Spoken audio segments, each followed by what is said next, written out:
রাঙ্গামাটিতে সেনাবাহিনীর সঙ্গে ইউপিডিএফ সন্ত্রাসীদের গোলাগুলি, অস্ত্রসহ আটক তিন জেলার সীমান্ত দিয়ে শিশুসহ ৪৬ জনকে পুশিন। হরমুজ প্রণালী বন্ধ হলেও জ্বালানি ঘাটতি হবে না, দাবি বিপিসির। বিকল্প পথে খরচ বাড়ায় শিল্প উৎপাদনে প্রভাবের শঙ্কা। পদ্মায় বালু মহাল ইজারার প্রক্রিয়া শুরু, জরিপ ছাড়া মহাল ঘোষণা না দিতে পাউবোর সতর্কতা। সিলেটে পাথর কোয়ারি খুলে দেওয়ার দাবি।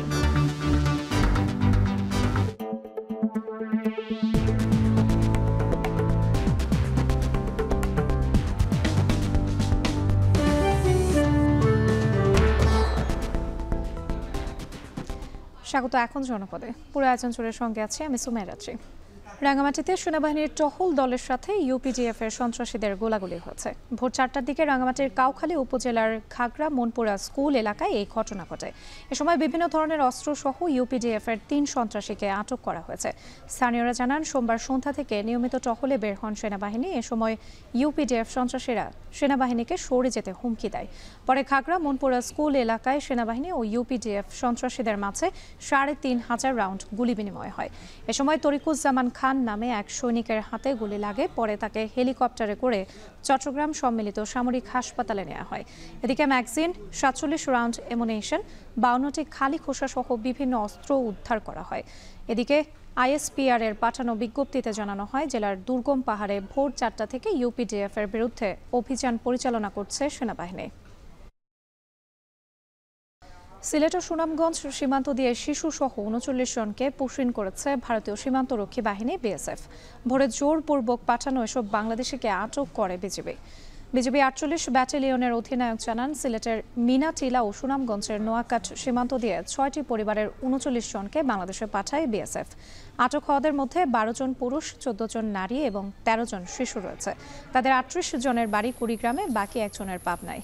বিজিবির দাবি, সীমান্তে কড়া নজরদারির ফলে সবাইকে আটক করা সম্ভব হয়েছে। এদিকে লালমনিরহাটের পাটগ্রামের বাউরা সীমান্ত দিয়ে শিশুসহ ৭ জনকে পুশিন করেছে বিএসএফ।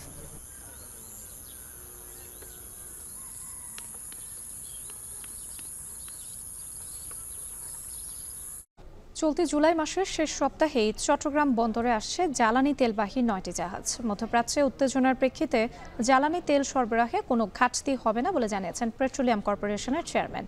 তবে আন্তর্জাতিক বাজারে জ্বালানি তেলের বাজার ঊর্ধ্বমুখী হয় আমদানির খরচ বাড়তে পারে। এতে অর্থনীতিতে বিরূপ প্রভাব পড়বে বলে শঙ্কিত ব্যবসায়ীরা। আরও জানাচ্ছেন হাজারে শিউলি।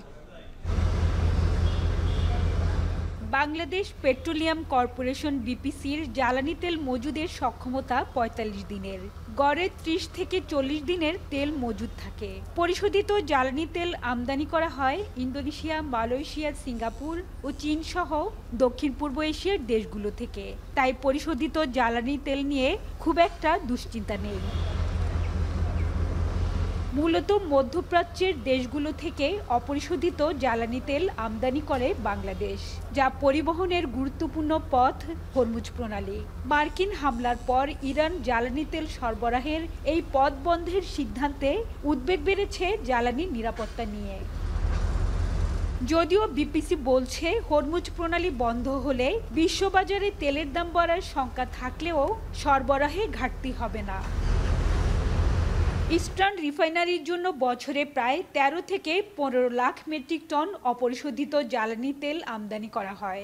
বিপিসির চেয়ারম্যান বলছেন, সৌদি আরব ও দুবাইয়ের সরবরাহকারীরা আশ্বস্ত করেছেন জ্বালানি তেল সরবরাহে কোনো সমস্যা হবে না। হরমুজ প্রণালী বন্ধ হলে আমদানি করা যাবে আবুধাবির ফুজাইরা বন্দর দিয়েও।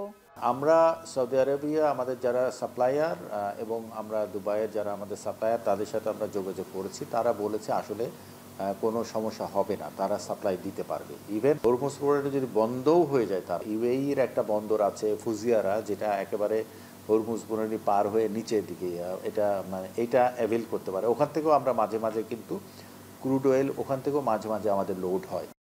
বর্তমানে বিপিসির ডিজেলের মজুদ আছে ৩২ দিনের, পরিমাণ ৩,৭২,০০০ মেট্রিক টন। জেট ফুয়েল ৩০ দিনের ও ফার্নেস অয়েলের মজুদ আছে ২৯ দিনের। দুটিরই পরিমাণ ৫১,০০০ মেট্রিক টন করে। আর পেট্রোল ও অকটেনের মজুদ আছে মাত্র ১২ দিনের। পেট্রোল ও অকটেনের মজুদ কম থাকলেও স্থানীয়ভাবে 4টি রিফাইনারি থেকে এসব জ্বালানি সংগ্রহ করা হয়, তাই দুশ্চিন্তা নেই। এছাড়া ডিজেল, অকটেন, জেট ফুয়েল ও ফার্নেস অয়েল সহ প্রায় 2.5 লাখ মেট্রিক টন জ্বালানি তেল নিয়ে এই মাসেই চট্টগ্রাম বন্দরে ভিড়বে 9টি জাহাজ। হরমুজ প্রণালী বন্ধের প্রভাবে বিশ্ববাজারে দাম বাড়লে বেশি দামে তেল কিনতে হবে বিপিসিকেও। তবে 6 মাসের জন্য জ্বালানি পরিবহনের চুক্তি থাকায় বাড়তি জাহাজ ভাড়া দিতে হবে না। হরমুজ প্রণালী বন্ধ হলে আপনারা জানেন যে অলমোস্ট রিফাইন্ড অয়েল 20% এফেক্ট করে হচ্ছে হরমুজ প্রণালী, ক্রুড অয়েল 30% এফেক্ট করে হরমুজ প্রণালী। সো এইটার একটা রেস্ট্রিকটিভ এফেক্ট কিন্তু পড়ে যাবে হচ্ছে আন্তর্জাতিক বাজারের উপরে, আপনি যেখান থেকে তেল কেনেন। সো মেবি তেলের দাম কিছুটা বাড়বে ধরে আমরা ধারণা করছি।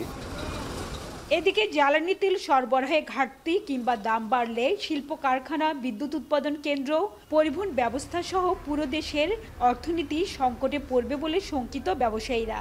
বিশেষ করে তরল প্রাকৃতিক গ্যাস এলএনজি আমদানি ব্যাহত হলে চরম গ্যাস সংকটে পড়বে চট্টগ্রাম।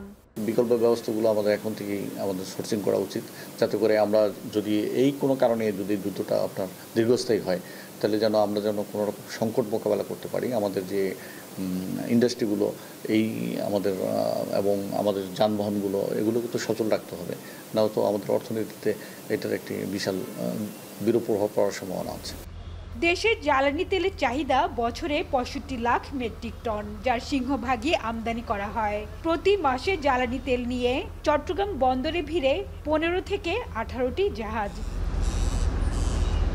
হাজার শিউলি, এখন চট্টগ্রাম।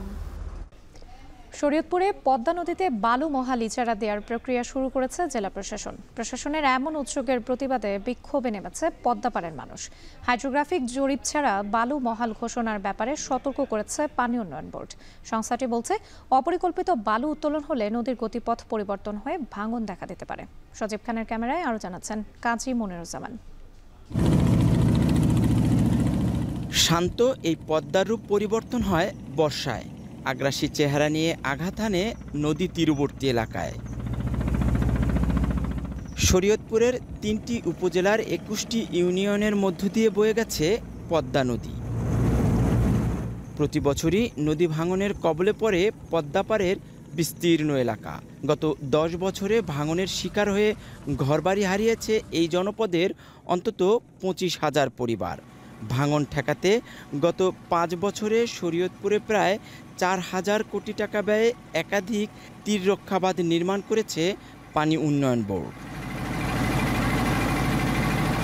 কাচিকাটা ইউনিয়নের পদ্মা নদীর 77 নম্বর কাচিকাটা মৌজার 22.63 একর জমি বালুমহাল ঘোষণার প্রক্রিয়া শুরু করেছে জেলা প্রশাসন। দরপত্রে অংশগ্রহণে তালিকাভুক্তির বিজ্ঞপ্তি প্রকাশ করে বালুমহল ঘোষণায় বিভাগীয় কমিশনারের কাছে দেয়া হয়েছে চিঠিও। ভাঙনপ্রবণ এলাকায় জেলা প্রশাসনের এমন উদ্যোগে ক্ষুব্ধ পদ্মাপাড়ের মানুষ। বিভিন্ন সময় বিক্ষোভ কর্মসূচিও পালন করেছেন তারা। বালু কাটলে জায়গাটা গহীন হয়ে যাবো, তখন নদীতে ভাঙ্গা আমাকে বাড়িঘর বাজার যা আছে সবকিছু উড়ে যাবে। যে যদি বালু কাটার মহল বালু কাটে, তো আমাকে যে ব্যবসা বাণিজ্য সবচেয়ে ধ্বংস হয়ে যাবো। এটা তো পদ্মা, যে কোনো হান্দা ছুটতে একটা নাহার বাইরে নদীটা বিলেন হয়ে যেতে পারে। আমরা থাকতে পারবো না, না থাকতে পারলে আমরা বাইরে গেলে কই যাবো না, কোথায় জায়গাও নাই। বালু মহল এটা দিলে যদি 10টা ট্রলার দেয়, তবে 200 ট্রলারে আরো বাহিকিগুলি কাটতে লিয়ে গেলে আমাদের নদী ভাঙ্গা লিয়ে যায়, মাথা গোজা ঠাই থাকবে না। এটা নদী গল্প চলে গেলে সরকারের কাছে আবেদন, আমাদের এই যে বালু মহল বন্ধ করতে হবে, আমাদের বেরিবাদ দিতে হবে। হাইড্রোগ্রাফি জরিপ সম্পন্ন করে নদীর গতিপথ নিরূপণ শেষে এ বিষয়ে সিদ্ধান্তের পরামর্শ পানি উন্নয়ন বোর্ডের। হাইড্রোগ্রাফিক যে জরিপ, সেই জরিপ করে এরপরে হইতেছে এটা সিদ্ধান্ত নিতে হবে। যেহেতু এখানে একটা চর আছে, পানির এখানে ফ্লোতে হচ্ছে বাধাপ্রাপ্ত হচ্ছে, তো যদি এই চরটা না থাকে তাহলে এখানে বাধা থাকবে না। সেক্ষেত্রে হইতেছে নদীর আগের যে প্রবাহ ছিল তার উপরে অবশ্যই প্রবাহটা পরিবর্তন হবে।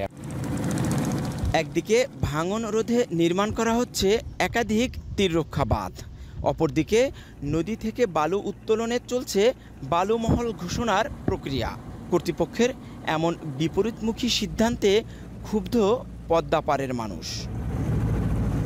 প্রমত্তা এই পদ্মা নদীর মাঝে জেগে ওঠা এই ডুবোচরের বালু কেটে নেওয়ার বৈধতা দেওয়া হলে একদিকে বাম তীরে হাজার কোটি টাকা ব্যয়ে তীররক্ষা বাঁধ যেমনটা ঝুঁকিতে পড়বে, তেমনি পদ্মার গতিপথ পাল্টে গিয়ে বাম তীরের বিস্তীর্ণ এই জনপদ ভাঙন ঝুঁকিতে পড়বে, এমনটাই বলছে পানি উন্নয়ন বোর্ড।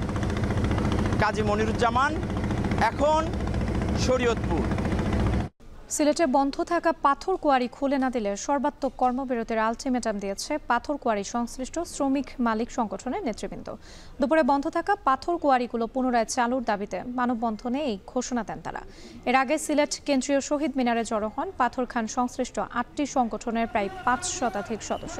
এ সময় বক্তারা বলেন, এই শিল্পের উপর লক্ষাধিক মানুষের জীবন জীবিকা নির্ভর করছে, তাই প্রকৃতি ও পরিবেশের ক্ষতি না করেও কিভাবে পাথর উত্তোলন করা যায় সে ব্যাপারে দ্রুত সিদ্ধান্তের দাবি জানান তারা। আগামী 3 দিনের মধ্যে দাবি আদায় না হলে 28 জুন থেকে সিলেটের সব পাথর কোয়ারির লোড আনলোড বন্ধ রেখে কর্মবিরতির ঘোষণা দেন নেতাকর্মীরা।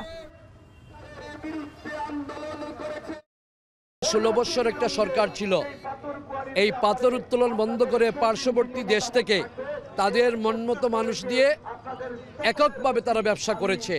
সেখানে লক্ষ লক্ষ শ্রমিক বেকার থেকেছে, দেশের ব্যবসায়ীরা ব্যবসায়ী করতে পারে না। ভারত ডিনামাইট ফাটিয়ে সেই পাথরগুলো ভেঙে আমাদের দেশে পাঠিয়ে দিচ্ছে এবং ইভেন তারা বাঁধ নির্মাণ করে সেই পথটুকু রুদ্ধ করে সেই পাথরগুলো তারা কোনো কোনো ক্ষেত্রে আটকিয়ে দিচ্ছে। এতে হচ্ছে কি আমাদের নাব্যতা একদমই নাই বললেই চলে। ধর্ষণ মামলার অভিযুক্ত সিলেটের শাহজালাল বিজ্ঞান ও প্রযুক্তি বিশ্ববিদ্যালয়ের 2 ছাত্রকে আজীবন বহিষ্কার করেছে বিশ্ববিদ্যালয় কর্তৃপক্ষ। দুপুরে 12টার দিকে সিন্ডিকেট সভায় এর সিদ্ধান্ত নেওয়া হয়। বহিষ্কৃত 2 জন সমাজবিজ্ঞান বিভাগের 3য় বর্ষের শিক্ষার্থী স্বাগত দাস পার্থ ও শান্ত তারা আদনান। বিশ্ববিদ্যালয়ের উপাচার্য জানান, বিশ্ববিদ্যালয়ের শৃঙ্খলা কমিটি থেকে 2 ছাত্রের আজীবনের জন্য বহিষ্কারের সুপারিশ করা হয়, পরে সিন্ডিকেট সভায় নেওয়া হয় সিদ্ধান্ত।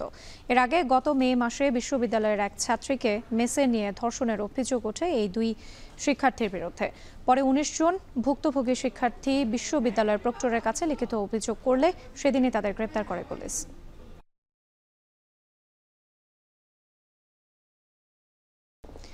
শরীয়তপুর সদর হাসপাতালে বিভিন্ন অভিযোগের ভিত্তিতে অভিযান পরিচালনা করে দুর্নীতি দমন কমিশন। সকালে মাদারীপুর সহকারী পরিচালকের কার্যালয়ে 5 সদস্যের একটি দল এই অভিযান পরিচালনা করে। অভিযান পরিচালনা শেষে দুদক জানায়, রোগীকে জিম্মি করে অর্থ আদায়, সেবার বিনিময়ে ঘুষ, খাবারের ক্যান্টিনে অপরিচ্ছন্নতা ও নিম্নমানের খাবার পরিবেশন, টিকিটের ক্ষেত্রে দ্বিগুণ টাকা ও হাসপাতাল জুড়ে দালালের দৌরাত্ম্যের সকল অভিযোগের সত্যতা পাওয়া গেছে। এছাড়াও টেন্ডার বাণিজ্য ও ক্লিনিক বাণিজ্যের বিষয়েও অভিযান পরিচালনা করে দুদক। এ বিষয়ে লিখিতভাবে জানিয়ে ব্যবস্থা নেওয়ার কথাও জানায় দুদক।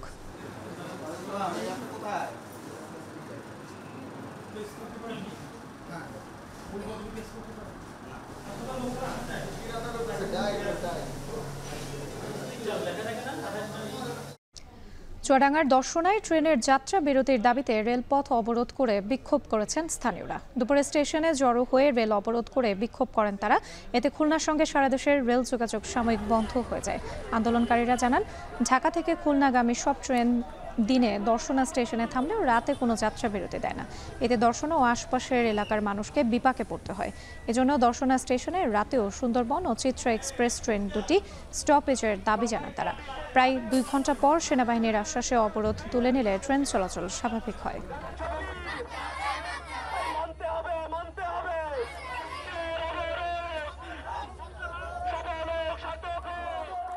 ভরা মৌসুমেও অস্থির চালের বাজার। সপ্তাহের ব্যবধানে দেশের বিভিন্ন অঞ্চলে কেজিতে চালের দাম বেড়েছে 8 থেকে 4 টাকা পর্যন্ত। এতে চরম বিপাকে পড়েছেন সাধারণ ক্রেতারা। ঝালকাঠির বাজারে বোরো মৌসুমে সরবরাহ স্বাভাবিক থাকলেও হঠাৎ করেই 25 কেজির বস্তায় বেড়েছে 100 টাকা। খুচরায় মোটা চাল 52 থেকে 60, মাঝারি মানের চাল 60 থেকে 67 এবং সরু চাল বিক্রি হচ্ছে 70 থেকে 85 টাকা দরে। স্থানীয় ব্যবসায়ীরা বলছেন, উত্তরাঞ্চলে বৈরী আবহাওয়ায় ধান শুকানো যাচ্ছে না, ফলে কমেছে সরবরাহ। এছাড়া বড় কোম্পানির মজুদের কারণে তৈরি হয়েছে কৃত্রিম সংকট। এদিকে দিনাজপুরের হিলিতেও একই চিত্র। মিনিকেট, শম্পা কাটারি থেকে শুরু করে আটা ও স্বর্ণা সব ধরনের চালেই বেড়েছে দাম। দাম বাড়ার যৌক্তিক কোনো কারণ না পেয়ে সিন্ডিকেটকে দোষেন ব্যবসায়ীরা। আর ভোক্তারা বলছেন, বাজার মনিটরিংয়ের ঘাটতিই এর প্রধান কারণ। এছাড়া নওগাঁয়েও 2 সপ্তাহে চালের দাম বেড়েছে খুচরায় কেজিতে 5 থেকে 6 টাকা।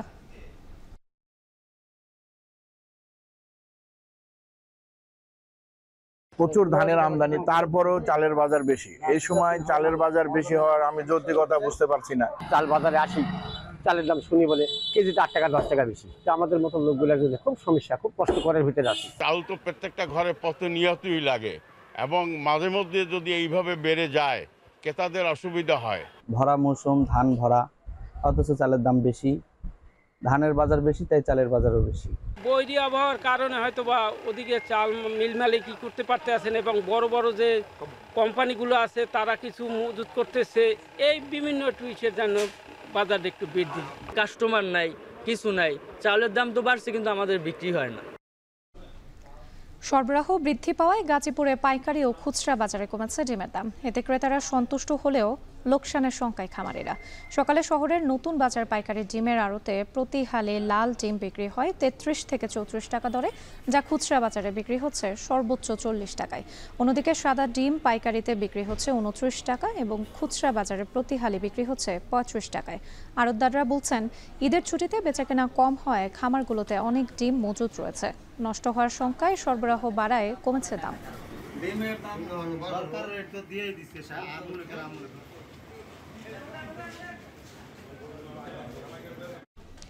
দেশি ফল বেশি খাই, আসুন ফলের গাছ লাগাই, এই প্রতিপাদ্য সামনে রেখে চুয়াডাঙ্গায় শুরু হচ্ছে 3 দিন ব্যাপী ফল উৎসব।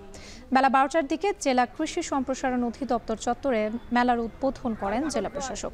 পরে মেলার প্রতি স্টল ঘুরে দেখেন জেলা প্রশাসক ও কৃষি বিভাগের কর্মকর্তারা। মেলার 6টি স্টলে শোভা পাচ্ছে আম, কাঁঠাল, লিচু, মালটা সহ চুয়াডাঙ্গায় উৎপাদিত শতাধিক ফল। কর্মকর্তারা জানান, দেশি ফলের উৎপাদন বাড়াতে ও তরুণ প্রজন্মের কাছে ফলকে পরিচয় করিয়ে দিতে এই আয়োজন।